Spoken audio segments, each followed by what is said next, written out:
Joel Embiid and the Sixers have finally gotten over the hurdle that is Boston, coming back from down 3-1 for the first time in franchise history. But in round 2, they've got a different test, a familiar one, Jalen, Brunson, and the Knicks. Both teams have their strengths, both have real weaknesses. So what can we expect to decide the series, and who actually has the advantage? These are the questions we're going to be answering in today's video, brought to you by PrizePicks, starting with the fact that everything hinges on Joel Embiid's health, more specifically whatever's going on with his knee. This is a completely different series based on whether or not he's playing, how many games or minutes he's available for, and how he looks while he's out there. On offense, Philly's approach turns very Embiid-centric when he's on the court. Everything's built around getting him his touches in the middle of the floor. He's still just an unbelievably talented creator, which put Boston into an impossible bind. None of their centers could guard him, at all. He's just too big, too skilled. He got everybody into foul trouble while dropping in bucket after bucket from the mid-range. It got to a point where in the fourth quarter of Game 7, they were forced to either throw out a zone in hopes of limiting his touches or switch the matchups and put Jalen Brown on him, to which the Sixers started emptying a side of the court for Joel to play from the post instead of from the middle, and he's just too big for a wing. The Celtics were forced to commit tons of extra help, and it felt like he made all of the right reads as a passer, whether that meant finding Oubre on a baseline cut or one of their shooters for a spot-up three. All that's to say, I think he can put the Knicks into a similar bind. That starts with the fact that Cat can't guard him. Not only is he outmatched physically, he's a pretty undisciplined defender who fouls a ton, and the last thing New York wants is for Embiid to catch his hand in the cookie jar 2 or 3 times in the first quarter of games. They'll need him to show his hands, hold his ground, and then they'll have to come with help. But what sort of help? In their 2024 playoff matchup, the Knicks defended him pretty well with late double teams. If you're unfamiliar with the term, a late double is when a defense waits for a player to put the ball down and start his attack before coming with a second body, often from a blind spot. If you come with help too early or let him see the double team, he'll make the right read more times than not. But he's never been as quick mapping the court after looking to score, which is what they took advantage of, forcing him into uncomfortable spots, turnovers, and overall just making him overthink his process at times. This isn't the same Embiid though. His scoring process has changed a ton. Because he's lost a step athletically, he's not as physically dominant one-on-one. What I mean by that is he used to look to win with speed or power a lot more, which meant forcing himself into traffic and putting pressure on the rim. Nowadays, he's a lot more methodical, facing up or turning his back, taking his time, looking to win with touch by going over the top of his defender. Functionally, he's not quite as imposing as a scorer, but he's also not getting into positions where late doubles or more disguised help tactics force him into awkward decisions. Instead, teams have to load up earlier or send hard doubles to get the ball out of his hands. And like I said, he's got the ability to pick apart those coverages, which is exactly what we saw in round 1. Boston tried everything. Not only did he produce as a scorer, he had at least 6 assists in all 4 games, while averaging just 2 turnovers, the second lowest mark of his career in a series. The Knicks always bring aggressive help. That's the style of defense they like to play. They're not afraid to leave the perimeter to prioritize a guy like Embiid. So if Philly shooters get hot, they're gonna have to answer some really tough questions, because leaving Cat on an island just isn't a viable option. I'm actually wondering if we'll see them put OG Anunoby on him. Physically, he might be an even better option than Cat. He's built like a tank, super long, and has sharp hands to attack the ball. He wouldn't be able to outright shut Embiid down, but I think that could unlock some defensive versatility. The only question is, who does Cat guard then? Ideally, you'd want him on one of Philly's weakest shooters. In their starting 5, that'd be Kelly Oubre, allowing him to load up in the paint and get on the glass. But then, who does Brunson guard? Oubre's the only guy he can comfortably hide on. VJ Edgecombe's the only other guy that comes to mind. Between his speed, activity as a cutter, and ability to handle the ball, I'm not sure that's a matchup they want. Everything becomes so much easier for the Knicks, at least from a matchup perspective, with Mitchell Robinson on the court. I think he's a pretty big X factor in this series, because historically he's been one of the better Embiid defenders in the league. His rare combination of length, agility, and strength help him at least hold his own, even if you know Joel's gonna get his. And he's the one guy who can actually make single coverage viable at times. Even if they figure out how to limit his isolations though, that's not even the biggest problem. The toughest part of Philly's offense to guard is their middle pick and roll game working around Embiid. This is where things get really interesting for the Knicks regarding matchups. I mentioned earlier that they might have to put Brunson on VJ. He can't really get around screens and doesn't have the length or speed to recover after getting beat. So VJ would be able to turn the corner with speed and get downhill pretty much whenever he wants. they're gonna have to pick a poison. Do they want to put one of their better rim protectors on Oubre, let them roam and pick up VJ in the paint? Or do they want to hide Brunson on Oubre and put a legit perimeter defender on VJ to just limit those actions altogether? If they go with the latter, they've got some options. I'd expect to see Hart on VJ, which to me is a perfectly fine matchup as he's got the speed, length, and technique to mostly stay attached to him in the two-man game. That would leave OG on Paul George. His length could really limit George's ability to get to his spots off of screens, and he'd completely take away his mid-post isolation game. The only downside would be that he couldn't help as much because George is such an elite three-point shooter. For what it's worth though, if they wanted to reverse those matchups so that OG could roam, I also think Hart can do a good job on George. I know I'm saying a lot right now, so to dumb it down real quick, if Brunson's on Oubre, they have great options for both VJ and PG. And if the Sixers try to bring Brunson into the primary action by using Oubre as a screener, I just think he'll be able to hedge and recover. They'll live with Oubre making decisions against their rotations. What they don't have a great option for is Tyrese Maxey's pick and roll game. Whether it's McHale or Deuce McBride or even OG getting the assignment, they're going to have their hands full trying to get around screens. Because as soon as Maxey turns that corner with space to attack, I'm not sure if they'll be able to stop him. That starts with his pull-up shooting threat. He has the ability to completely take over games from three, even in tight windows. So whoever's on him has to chase him over the top of screens and off the line. Then he's one of the most explosive drivers in the league. And standing in his way? That's the problem. Cat isn't a good drop defender. He doesn't have the mobility or verticality to defend both the ball and the roll. Maxey will go at him every time, and if he commits to the ball, now Joel's either got space to attack or to walk into a jumper. Bringing Cat up to the level in a hedge or a trap isn't really an option either though, because now Joel's catching the ball with an advantage, and they don't have enough coverage behind the play to protect the rim without giving up high quality threes. This isn't just a Cat problem though. Even if OG's on Joel, it's not like you can all of a sudden start switching, because now they're just gonna post up the mismatch, and you're back to dealing with his isolations. All roads lead to Mitchell Robinson. He's the one guy who can drop back and protect the rim. He's the guy who makes matchups a lot more seamless. However, they're still going to be forced to commit extra help to Embiid in the short roll, so in my opinion, the single biggest swing factor in this series is Philly's three-point shooting. If we take a look at how they did on catch and shoot threes this season, it's clear that George and Maxey just can't be left alone. They're two of the best shooters on the planet. Guys like Grimes, VJ, Oubre, and Edwards are the ones who are going to be tested to hit shots in crucial moments. That's what the Knicks are willing to concede. Those guys hitting their shots is crucial for a number of reasons. Beyond just the fact that they'll need to punish New York's aggressive help, most of their possessions are going to be one shot and out because of how good the Knicks are on the glass. They might be the best defensive rebounding team in the league. The only way I could see Philly getting second chances is if they get really creative with their lineups. For example, going double big with both Embiid and Drummond on the court. I think we'll see it at some point, and I know we'll get at least one momentum swinging corner three from the new and improved sniper. If they don't want to go with two bigs though, because of the lack of speed, this could be a Dominic Barlow series. He didn't get much run in round one, but he's got the speed to play wing while being a monster on the offensive glass. Every change comes with drawbacks though. In this case, we're talking about two guys who the defense is perfectly fine with leaving open. All things considered, I think the Sixers pose some really interesting challenges. The speed of their backcourt, the size of their wings, the constant pressure from both Embiid and Maxey. It's a lot to deal with. They're an incredibly versatile offense with tons of buttons to push, while the Knicks have a wide array of counters at their disposal. But what about the other side of the ball?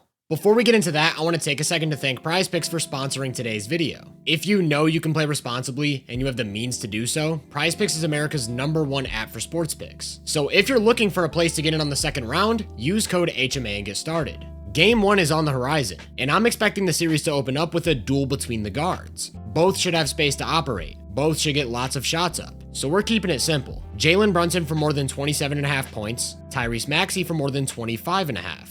It's that easy. Find the stat you want, pick more or less, and you've got your lineup. If you sign up for PrizePicks with code HMA and play $5, you get $50 in lineups instantly. So either download the app or click the link in the description to get started, and let me hear your picks down in the comments. One of New York's biggest advantages as an offense is the amount of space they have to work with whenever Cat's at the 5. Whoever's guarding him isn't going to be able to help in the paint, which carries inherent value that manifests itself in every facet of the offense. Whether Brunson's isolating, they're running a wing around a screen, or they're going to the two-man game. Anytime Cat sets a screen, the defense is stressed in some way. Do you switch? Do you stop the ball? Do you not let him get open on a pop? And these issues could be especially prominent against this current version of Embiid. While the offensive prowess is still mostly there, his mobility on defense at this point is completely shot. He just can't cover ground in the way he used to, so he's pretty much always camping out in the paint. Against pick and roll, he'll sit way back in deep drop coverage, which isn't always an option against certain teams. The Knicks are one of those teams. Not just because of Cat, but because of Brunson. He's one of the best pull-up jump shooters in the NBA. So just like we talked about with Maxey, his defender's gonna have to run him off the line and funnel him into that drop coverage. He's not as explosive.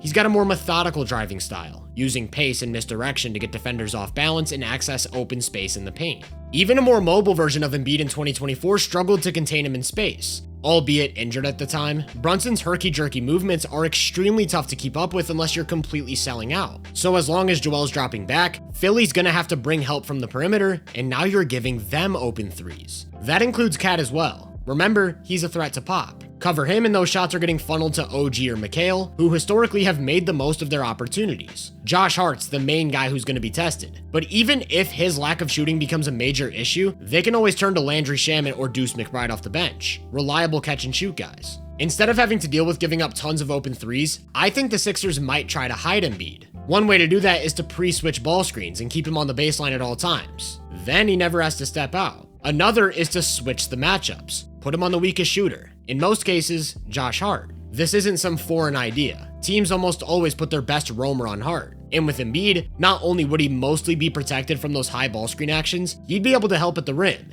In that case, they'd probably start using Hart as their primary screener, but that's when Embiid can completely sell out to the ball, because they wouldn't have to worry about him as a scoring threat like they would with Cat. Of course, this all changes if we get another out-of-body experience from Hart. The Sixers made him a volume shooter in 2024. He shot 43% from 3, only to go on and shoot 27% in the second round against the Pacers. They'd be taking the gamble on that version showing up this time. If so, they're essentially choosing the lesser of two evils. Instead of trying to defend Brunson's pull-up jumper, and the rim, and the corners, they're staying home on everybody except for Hart and making Brunson win from the mid-range. In many ways, it feels like we're gonna see a lot of the same tactics from 2024. Philly wanted Brunson to play hero ball and beat them as a two-point shot maker. So he did exactly that, attempting at least 26 shots in every game of that series. By the end, he was on an absolute heater, scoring 39 or more points in each of the last 4. Can he do it again? Going back to the Hart variable, I think they'll be able to get away with this because of Paul George. If Embiid's not on Cat, he is. And Cat's a mismatch problem. We just saw him bully Atlanta's frontcourt.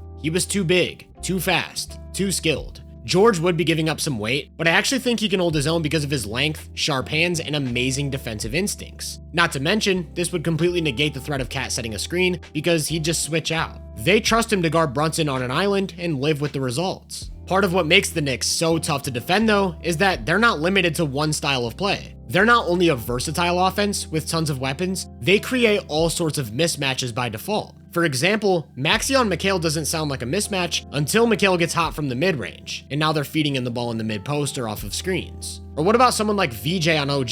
That's a huge size advantage. He'll get into his body on drives or post-ups, shoot right over the top of him, not to mention all of the work he puts in without the ball, diving baseline as a cutter, or getting on the offensive glass. In my opinion, second chances could be the single biggest key for the Knicks in the series. Over the entire season, the Sixers had a defensive rebounding percentage of 72.5%, the 5th worst of any team in the league, and that carried right into the postseason. They couldn't keep Boston off the glass. The Knicks, on the other hand, had an offensive rebounding percentage of 29.3%, which was the 5th best of any team, and that's a collective effort. Cat's a great offensive rebounder. From the wings, Hart and OG are constantly crashing. And off the bench, there's just a new and improved version of Jordan Clarkson who apparently dominates the boards. Of course, the main guy contributing to that number though is Mitchell Robinson. He's one of the best offensive rebounders of the 21st century. In situations where Brunson, Cat, or whoever draws help, it's extremely difficult to keep Robinson off the glass, especially for a team that doesn't have a lot of rebounding. That brings me back to Andre Drummond. He might be needed to help negate the rebounding advantage, which would then leave Brunson with another guy to look for in ball screens and attack in space. That's why I again think this could be a Dominic Barlow series. However, we already talked about why that might not be a great option for Philly's offense. It's worth noting though that there are drawbacks with Robinson on offense as well. Beyond the hack-a-Mitch stuff, he gets rid of the 5-out spacing, which makes matchups a lot more simple. Now Embiid's on Rob, and in better position to help in the paint, while George takes Cat.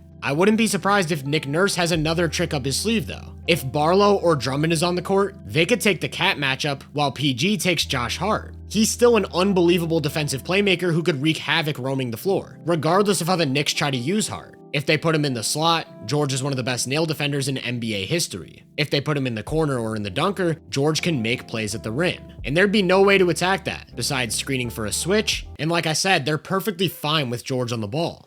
I know I just said a lot again. The point I'm trying to get at is that rotations will dictate the type of basketball we see in this series. With Robinson on the court, both offenses get clogged up, and it becomes a more defense-first game that relies on winning extra possessions and hitting difficult shots. With New York's primary five, it's a more spaced out game on both sides of the ball, with Brunson and Maxey getting downhill, forcing rotations, and opening up shooters, whose role guys can deliver. In either scenario, I think the series could come down to two key margins. First is the transition scoring battle. Both of these teams were bottom 10 transition defenses this season. That's something to exploit, and both sides have ways to do so. If the Knicks make an effort to crash the offensive glass, they'll have less bodies to get back against Maxey, VJ, or even Quentin Grimes' speed. On the other side of things, if the Knicks clean the defensive glass, they can grab and go, which is where Josh Hart is at his best. The other battle to look out for is who can take better care of the ball. Both teams were in the top 10 in offensive turnovers. They prioritize ball security. The team that does a better job of making the other cough it up could gain a big advantage. And these two things go hand in hand, because live ball turnovers lead to more transition offense. All that's to say, both teams have clear strengths and weaknesses in this matchup. On Philly's side, if they just play their normal offensive game and hit threes, they should either get a lot of points on the board or force the Knicks to get Robinson on the court, which then makes things a lot easier for their defense. Get back in transition, force Brunson to play hero ball inside the arc, and close possessions on the glass. Additionally, they should look to get out and run when there's a clear opportunity to do so, while maximizing every possession by securing the ball.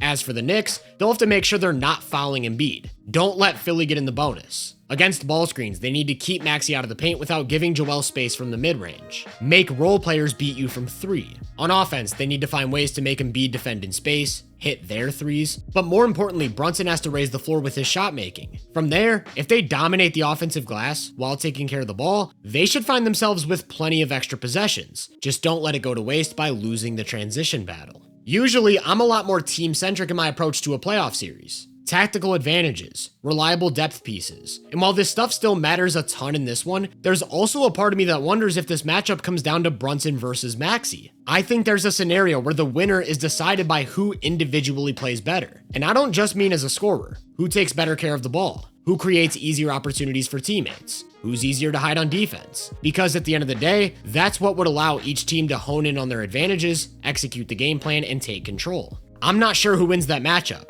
I'm still not sure if Embiid's going to be healthy or if Mike Brown's going to keep getting weird with his rotations. From where I stand though, this series feels pretty 50-50. And 50-50 makes me lean towards the Knicks for two major reasons. Firstly, what I just mentioned, health. I trust them to be more reliable. Second, New York is way better with Brunson off the court than Philly is without Embiid. So for those 10 to 12 minutes, I think the Knicks could build enough scoring margin to get into crunch time situations with a slight advantage. For those reasons, along with everything else I've talked about, my pick is the Knicks in a tough 7 games, closing out the series on their home floor and making a second straight Eastern Conference Finals.